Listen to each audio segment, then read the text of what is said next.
अस्सलाम वालेकुम, this is Mrs Kazim. Viewers, जैसे कि आप जानते हैं पाकिस्तान में लिटरेसी रेट बाकी ममालिक की निस्बत काफ़ी कम है और उसमें भी मैट्रिक के बाद ये देखा गया है बहुत बड़ी तादाद स्टूडेंट्स की प्राइवेट में एडमिशन्स लेती है, वो अपनी एजुकेशन कंटिन्यू नहीं करते। बहुत सारे बच्चे हैं जो कि मुख्तलिफ मजबूरियों की वजह से किसी कॉलेज या किसी भी इदारे में रजिस्टर्ड नहीं होते, बल्कि बोर्ड ऑफिस में रजिस्टर्ड होकर एज एक्सटर्नल कैंडिडेट्स या एज प्राइवेट स्टूडेंट्स अपना इंटरमीडिएट या ग्रेजुएशन कंप्लीट करते हैं। व्यूअर्स, कुछ अरसा पहले उन स्टूडेंट्स की मुश्किलात को देखते हुए मैंने फेसबुक पर स्टेटस अपलोड किया था कि प्राइवेट स्टूडेंट्स को इंग्लिश में काफ़ी दुश्वारियों का सामना होता है और वो बहुत सारी चीज़ों से, तब्दीलियों से अपडेटेड भी नहीं होते जो बोर्ड ऑफिस में हो रही होती हैं पेपर के हवाले से।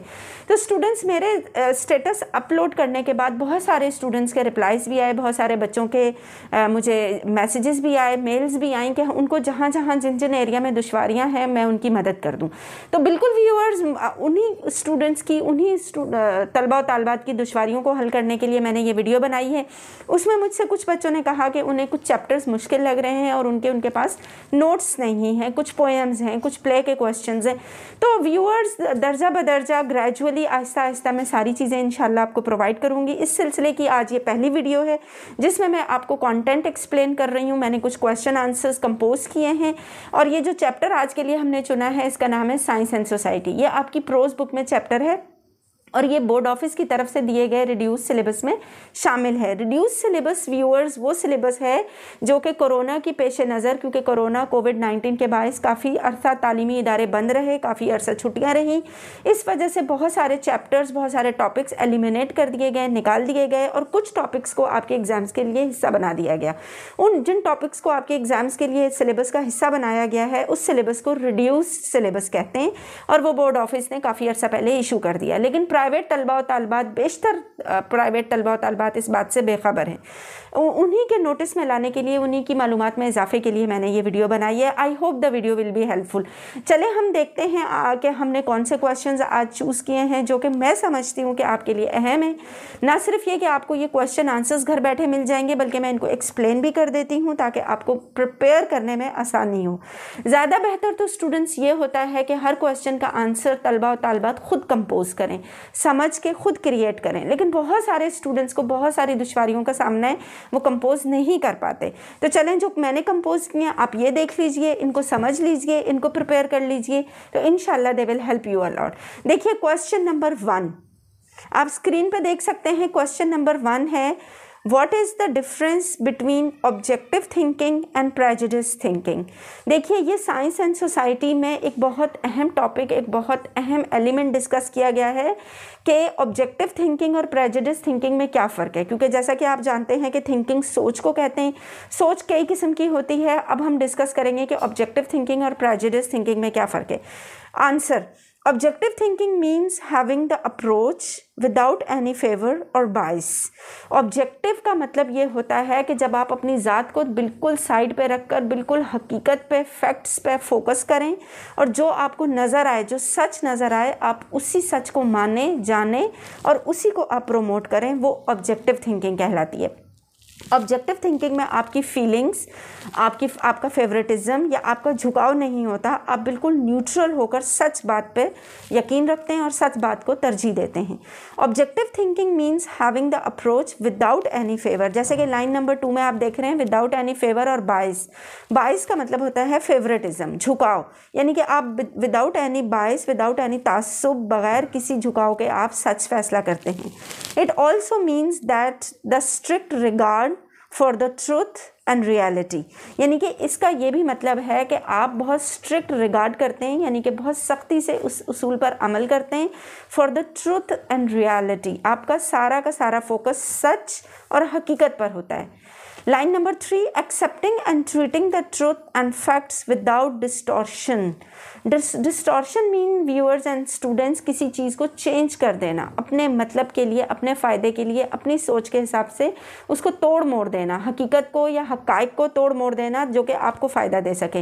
लेकिन ऑब्जेक्टिव थिंकिंग में ऐसा नहीं होता। Objective thinking means treating the truth and facts, यानी फैक्ट्स और ट्रूथ को विदाउट डिस्टॉर्शन के पेश किया जाता है, उसमें कोई डिस्टॉर्शन या कोई चेंज नहीं होता। वाइल प्रेजुडिस थिंकिंग, अब देखिए यहाँ से जो है वो प्रेजुडिस थिंकिंग एक्सप्लेन की जा रही है कि ऑब्जेक्टिव थिंकिंग में तो सच पे फोकस होता है, लेकिन प्रेजुडिस थिंकिंग में क्या होता है? While prejudice thinking refers to the mental approach that is influenced by one's personal feelings, likes, dislikes, favouritism और बाइस, यानी कि प्रेजुडिस थिंकिंग उस सोच को कहते हैं जो कि मुतासिर होती है। लाइन नंबर 5 में इन्फ्लुएंस्ड का मतलब है मुतासिर होना किसी भी इंसान की फीलिंग से। आपकी फीलिंग की वजह से आपकी सोच चेंज हो गई है, आप फैसला नहीं कर पा रहे। लाइक्स, आप अपनी पसंदीदगी की वजह से सच पे मबनी फैसला नहीं कर पा रहे। डिसलाइक्स, आप किसी चीज़ को नापसंद करते हैं। या फिर फेवरेटिज्म या फिर बायस यानी तासुब, यानी कि अगर आपकी सोच में झुकाव है किसी ख़ास तरफ और आप कहीं ना कहीं सच को इग्नोर कर रहे हैं तो फिर आपकी सोच प्रेजुडिस थिंकिंग है। ये फ़र्क है ऑब्जेक्टिव थिंकिंग में और प्रेजुडिस थिंकिंग में। Prejudice thinking usually affects the judgement, और आगे आप देखिए कि प्रेजुडिस थिंकिंग अमूमन मुतासिर करती है। अफेक्ट्स मीन मुतासिर करना, द जजमेंट फैसला, और एनालिसिस, एनालिसिस का मतलब जांच पड़ताल या रिसर्च या गहरी सोच या गहराई में किसी चीज़ की खोज लगाना या गहराई में देखना, यानी कि in an unreasonable and unjustified way. Unreasonable mean without any reasons, without any proofs, and unjustified without any justice, यानी कि प्रेजुडिस थिंकिंग में ये शायबा होता है कि आप अनरीजनेबल और अनजस्टिफाइड वे में कोई फैसला कर दें जिसका ताल्लुक हकीकत से या सच से ना भी हो। Instead of focusing on the truth and facts, यानी कि फैक्ट्स और ट्रुथ पे फोकस करने की बजाय one's attitude is influenced by the subjective approach. Subjective approach कहते हैं जिसमें आपकी अपनी ज़ात का अमल दखल हो, जिसमें आपकी अपनी सोच का अमल दखल हो, जिसमें आपकी अपनी फीलिंग्स हों, आपका फेवरेटिज्म हो, उसको सब्जेक्टिव कहते हैं। और यकीनन सब्जेक्टिव सोच अच्छी सोच नहीं होती। ज़्यादा अच्छी सोच ये होती है कि आपको ऑब्जेक्टिव होना चाहिए। तो ये साइंस एंड सोसाइटी में ये पॉइंट बहुत अच्छे से एक्सप्लेन किया गया है कि ऑब्जेक्टिव थिंकिंग और प्रेजुडिस थिंकिंग में क्या फ़र्क है, जैसा कि मैंने आपको क्वेश्चन नंबर 1 में एक्सप्लेन कर दिया है। व्यूअर्स, चलते हैं हम क्वेश्चन नंबर 2 की तरफ और ये देखते हैं क्वेश्चन नंबर 2 में क्या है। क्वेश्चन नंबर 2 है, what is meant by the universality of science and mathematics. Science and society में साइंस के यूनिवर्सल होने पर और मैथ्स के यूनिवर्सल होने पर बहुत जोर दिया गया है। यूनिवर्सल का क्या मतलब है व्यूअर्स? यूनिवर्सल मीन्स जो चीज़ पूरी दुनिया में एक्सेप्टेड हो, एक्सेप्टेबल हो और एप्लीकेबल हो, पूरी दुनिया में उस चीज़ को एक्सेप्ट किया जाए। फॉर एग्जांपल, हम आँखों से देखते हैं, ये फैक्ट है, ये पूरी दुनिया में एक्सेप्ट किया जाता है। चाहे आपका ताल्लुक दुनिया की किसी भी ज्योग्राफी से हो, किसी भी एरिया से हो, साइंटिस्ट इस बात को एक्सेप्ट करेंगे, दुनिया का हर शख्स एक्सेप्ट करेगा। इट मीन्स कि ये एक यूनिवर्सल ट्रूथ हो गया। या जैसे फॉर एग्जांपल, सूरज मशरिक से निकलता है, मगरिब में गुरूब होता है, आसमान पर तारे हैं, पौधे ज़मीन से उगते हैं, पौधे अमूमन मिट्टी से उगते हैं, ये सारे यूनिवर्सल ट्रूथ्स हैं।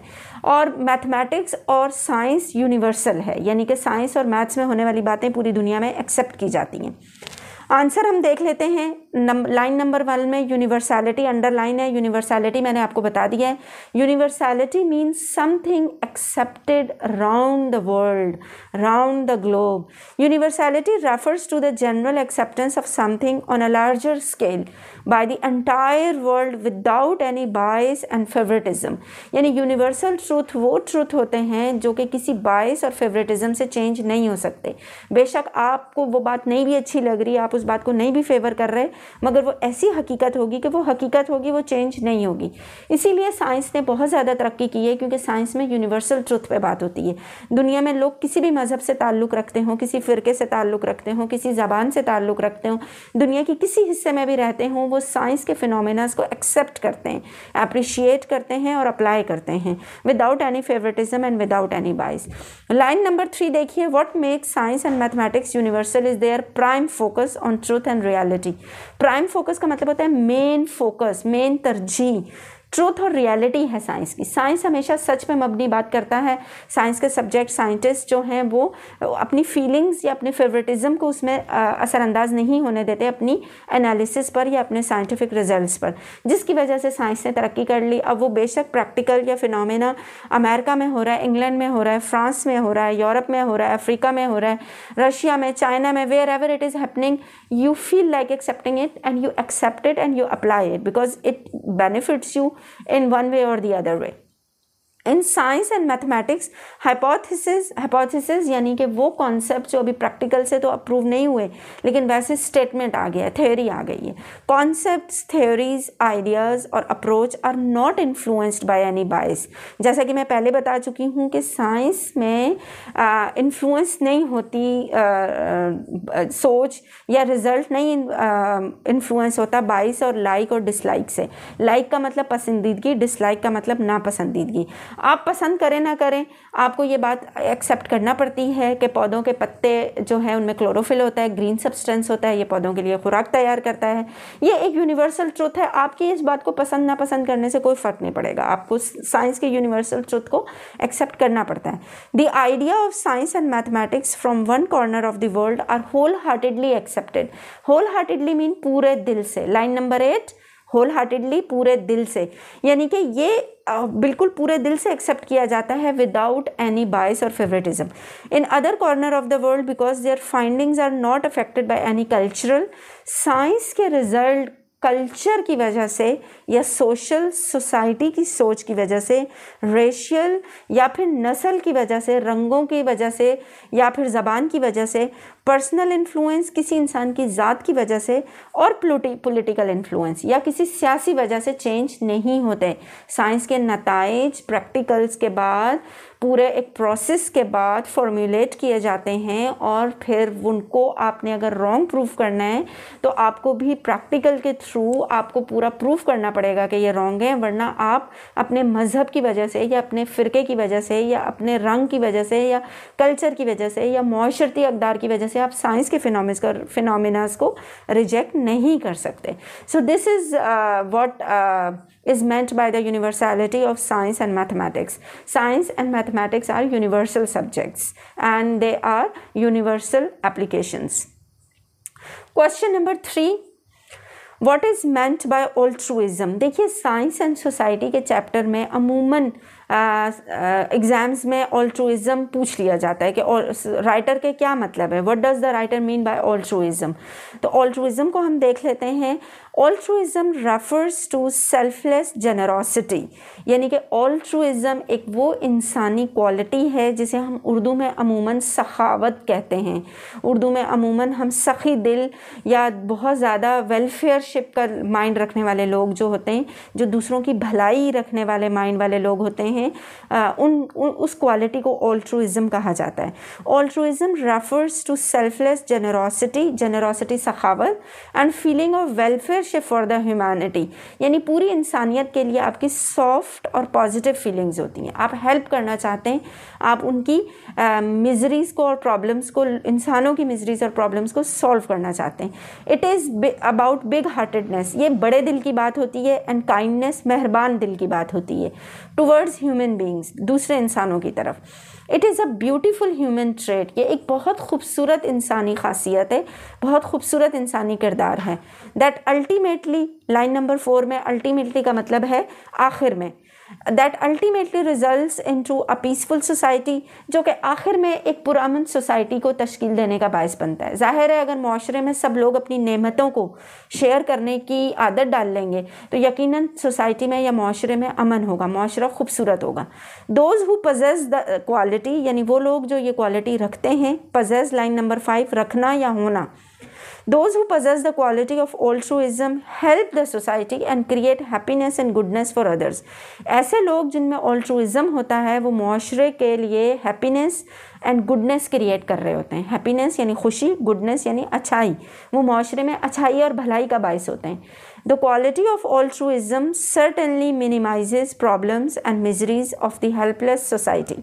Certainly line number 7 यकीनन, minimizes कम करना, मिजरीज प्रॉब्लम्स, यानी कि ऑल्ट्रुइज्म माशरे में यकीनन कम करता है प्रॉब्लम्स एंड दुख, एक हेल्पलेस यानी मजबूर सोसाइटी के, यानी कि माशरे के जो मजबूर लोग होते हैं उनको ऑल्ट्रुइज्म से बहुत फ़ायदा होता है और इस तरह से पूरे माशरे में तवाज़ुन पैदा होता है, पूरा माशरा बैलेंस्ड होता है। So student, this is how we have discuss altruism, what altruism is. I hope you understand, उम्मीद है आपको समझ आ गया होगा कि ऑल्ट्रुइज्म क्या है।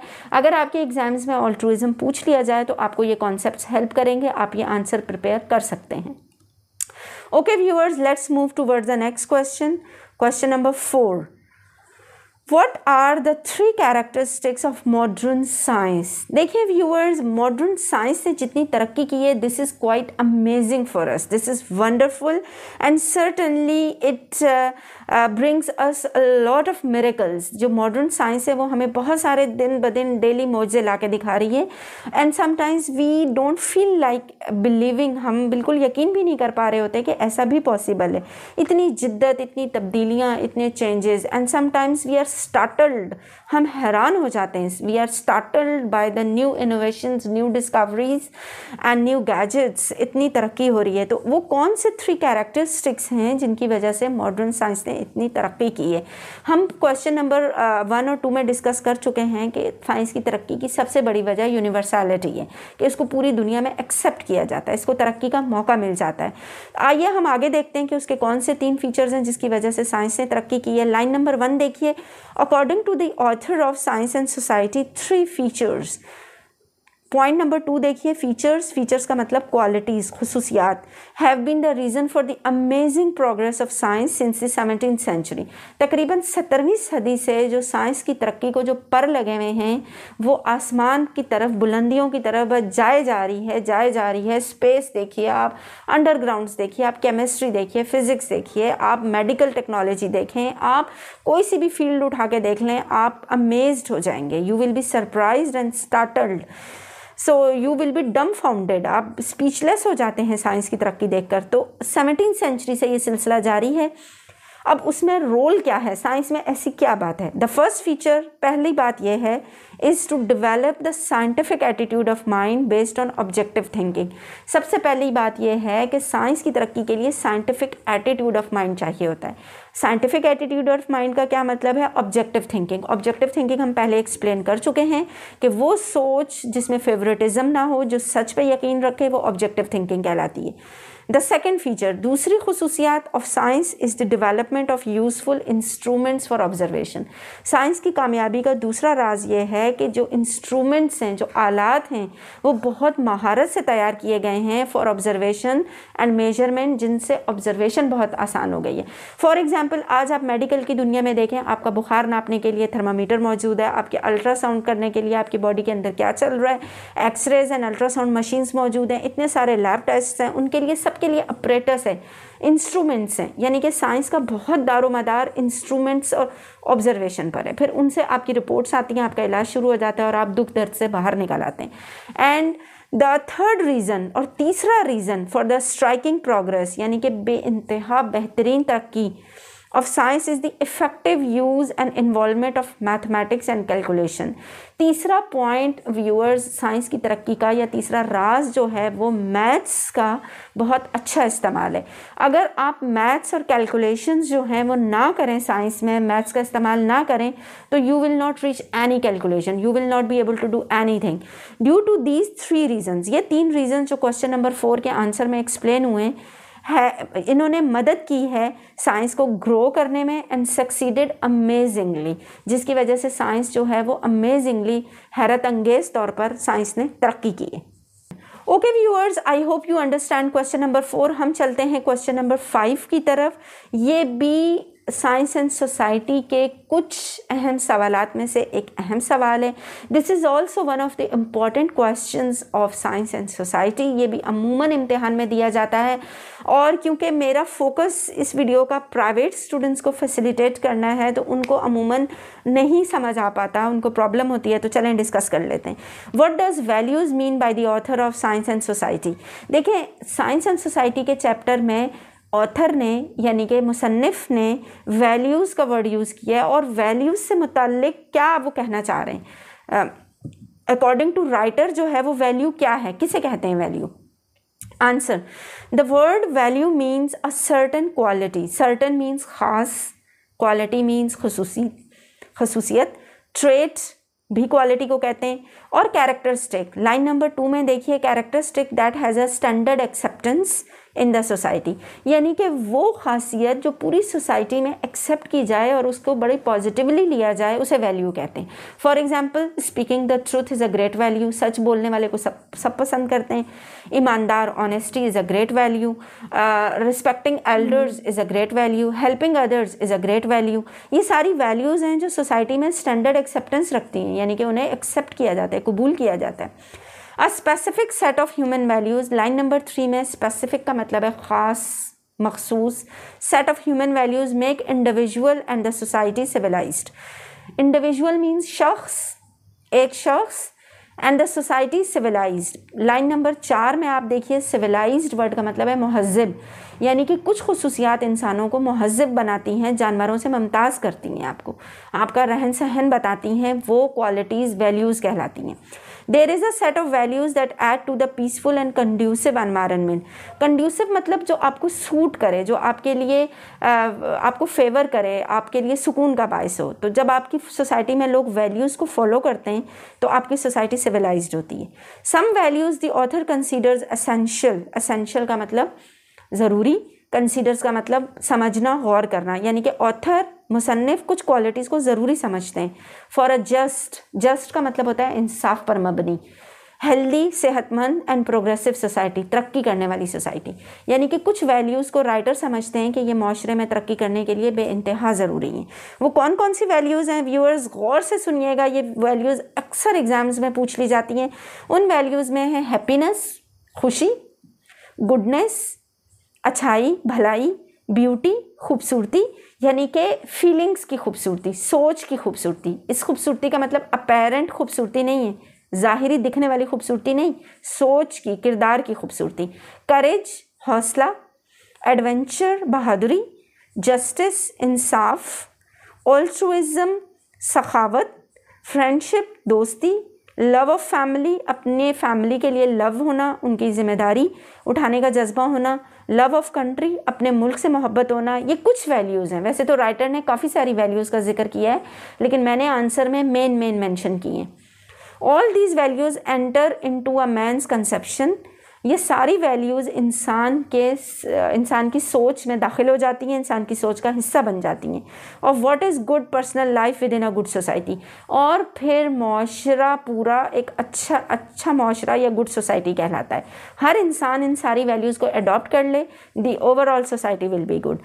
Okay viewers, hope you understand question number 5। चलें हम आते हैं क्वेश्चन नंबर 6 की तरफ।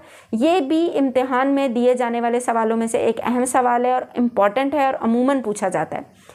What according to the author are the most important characteristics of modern science, यानी कि मॉडर्न, पहले वाले सवाल में हमने ये डिस्कस किया था कि राज क्या है कि मॉडर्न साइंस ने तरक्की कैसे की है। अब इसमें राज नहीं पूछ रहे, खुसूसियात पूछ रहे हैं। दोनों सवालों में फ़र्क है व्यूअर्स। क्या राज था कि तरक्की कैसे की, और खुसूसियात क्या हैं, क्या ख़ास बात है मॉडर्न साइंस में, ये अलग क्वेश्चन है। ये दोनों क्वेश्चन आपने इन दोनों में कन्फ्यूज नहीं होना।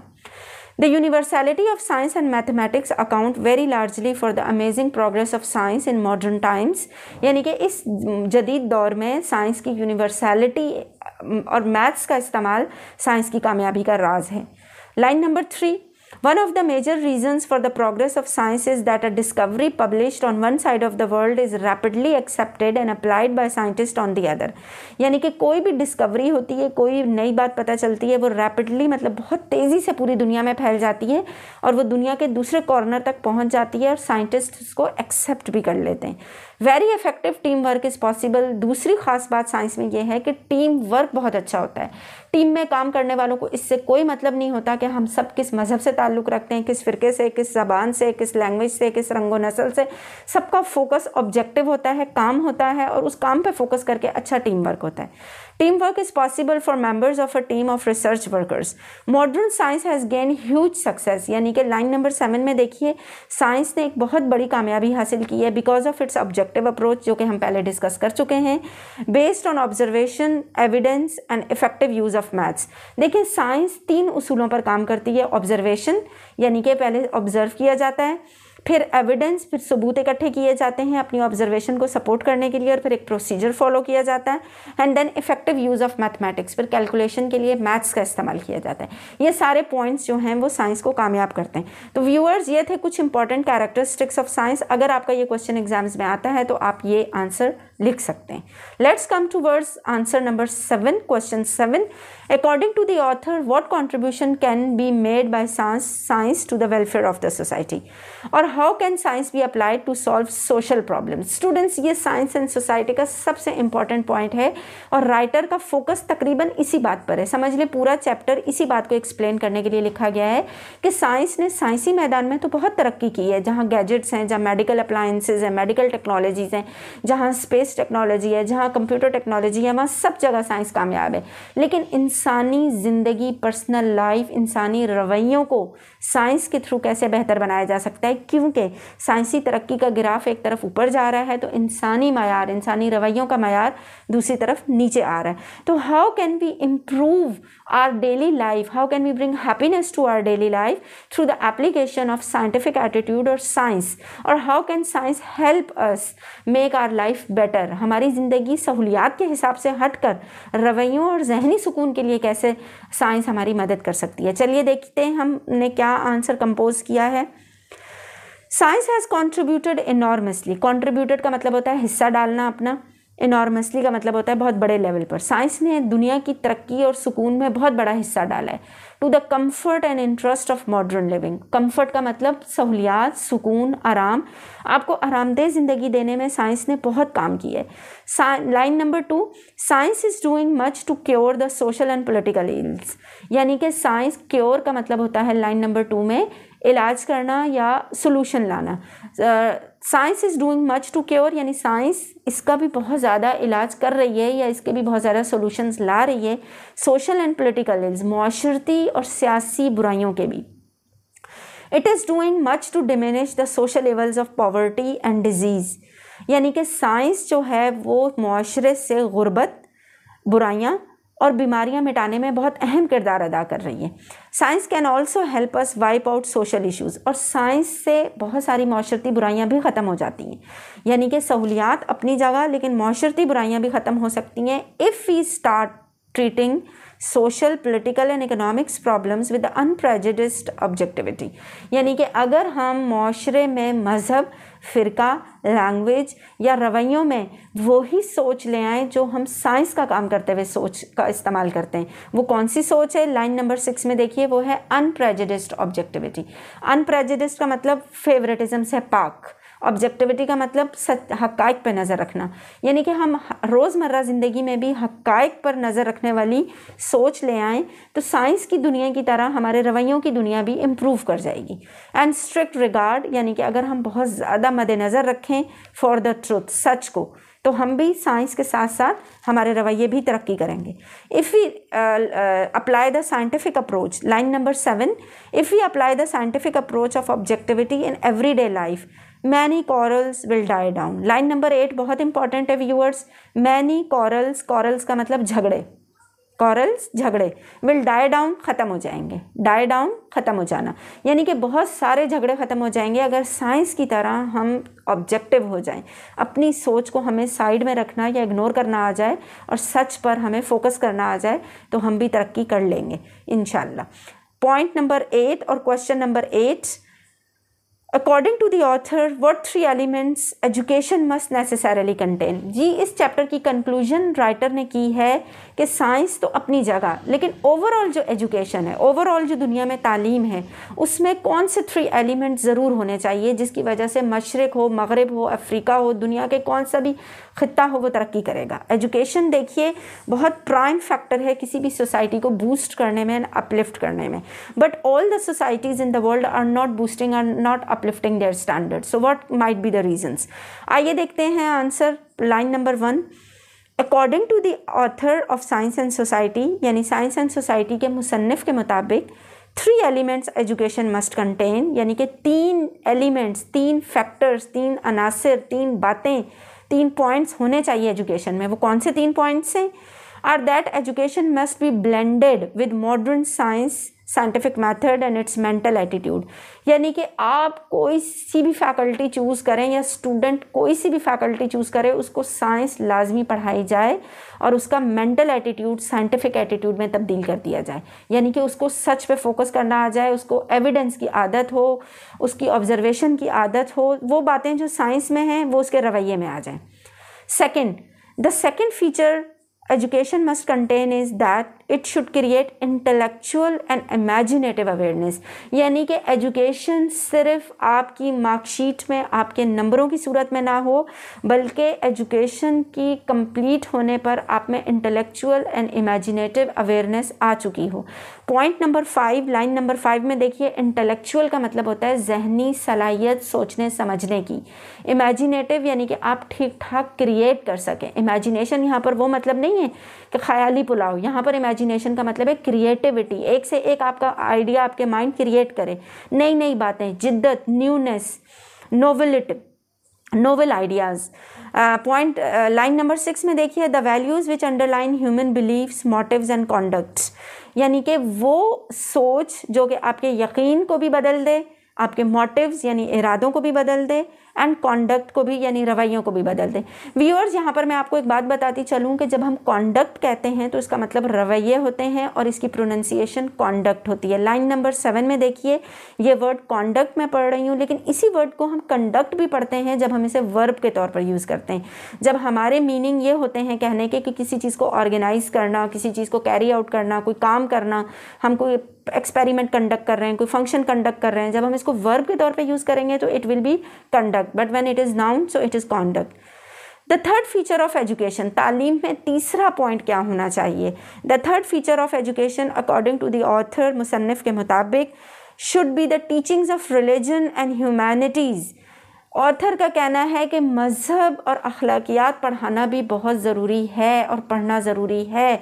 अखलाकियात में या ह्यूमैनिटीज़ में कौन से सब्जेक्ट्स हैं? उसमें लिटरेचर है, उसमें रिलीजन है, उसमें हिस्ट्री है, उसमें आप जोग्राफ़ी है, यानी वो सब्जेक्ट्स जिनका ताल्लुक़ साइंस से नहीं भी है, वो सब्जेक्ट्स भी पढ़ना बहुत ज़रूरी है आपकी शख्सियत की तामीर के लिए। और रिलीजन किसी न किसी मज़हब का भी होना ज़रूरी है आपकी अखलाकी तामीर के लिए, आपकी सोच में पॉजिटिविटी लाने के लिए। यानी कि साइंस और ह्यूमैनिटीज़ में बैलेंस्ड होना चाहिए, ब्लेंडेड विद मॉडर्न टेक्नोलॉजीज़। लेकिन राइटर का कहने का मतलब है कि रिलीजन और ह्यूमैनिटीज़ भी टेक्नोलॉजी में ब्लेंड करके पढ़ाई जाएँ ताकि एजुकेशन में मॉडर्न लुक आ जाए, based on the aim of helping the society. और ओवरऑल एजुकेशन का एम हेल्पिंग द सोसाइटी होना चाहिए। लाइन नंबर 10 में ये जो पॉइंट है helping the society, this is a very important point. किसी भी एजुकेशन सिस्टम का इंडिविजुअल को ये हेल्पिंग फॉर द सोसाइटी बनाने का मोटिव होना चाहिए। Aim and objective of any education system should be to make an individual helpful for the society, beneficial for the society, and create a creative mind for the society. Okay viewers, hope you understand all these 8 questions. ये 8 questions आप prepare कर लीजिए। अगर science and society में से इनमें से कोई क्वेश्चन आपके एग्जाम में आता है, इंशाल्लाह you will be able to attempt them very well. ये 8 के 8 क्वेश्चंस आप रीड कीजिए, इनको आप प्रिपेयर कीजिए और मुझे इजाज़त दीजिए टिल माई नेक्स्ट वीडियो। अल्लाह हाफिज़।